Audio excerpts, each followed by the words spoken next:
আজ ছিল নেতাজির ১২৮তম জন্মবার্ষিকী। তো গুড মর্নিং বন্ধুরা, সকালবেলা ঘুম থেকে উঠে চলে গেছিলাম একটু বাজারে। তো বাজারে গেছিলাম কারণ হচ্ছে দুধ, কলা এগুলো নিয়ে এসেছিলাম। আজকে ব্রেকফাস্টটা বাড়িতেই বানিয়েছিলাম। তো বাড়িতে তো ওটস, মুসলি, কেলগস এগুলো থাকেই। তো দুধ দিয়ে সেগুলো বানিয়ে আর একটু কলা দিয়ে দিয়েছিলাম ওর মধ্যে। আর তার সাথে সাথে দুটো ডবল ডিমের পোচ বানিয়েছিলাম। তো সেই সব খেয়ে তারপরে চলে গেছিলাম কারখানায়। তো কারখানার সামনেই যে ক্লাবটা আছে তারা নেতাজিকে উৎসর্গ করে সুন্দরভাবে সাজিয়েছিল স্ট্যাচুটা। দিয়ে আমাদের পাড়াতেও একটা স্টেজ করে নেতাজির ছবি দিয়ে সেখানে সাজানো হয়েছিল। তো সেই সব কিছু করে দুপুরে খেয়ে দিয়ে বিকেলবেলা আমি আর সন্তুদা চলে গেছিলাম নেতাজির বাড়িতে, এলকিন রোডের ওপরে যে বাড়িটিতে নেতাজি থাকতেন।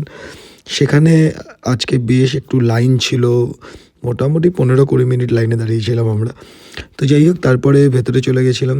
ভেতরে পুরো বাড়িটা ঘুরে ঘুরে দেখলাম। এর আগেও অবশ্য একবার আমি গেছিলাম সেখানে বাড়িতে দেখতে। ওখানে বেশ সুন্দর মিউজিয়াম করা আছে, বিভিন্ন টাইমের ছবি দিয়ে, বিভিন্ন সময় ছবি দিয়ে করা আছে। এবং এই বাড়ি থেকেই কিন্তু নেতাজি শেষবারের মতো বেরিয়ে গেছিলেন। সেই জায়গাটিও, যে করিডোর দিয়ে বেরিয়েছিলেন, যে গেট দিয়ে বেরিয়েছিলেন, সেই সবেরও চিহ্ন করা আছে।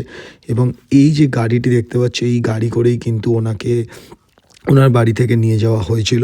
তো এই গাড়িটাও একদম বাইরে সাজানো আছে, একদম ভিনটেজ মডেল। এখন আর এই মডেল দেখতে পাওয়া যায় না।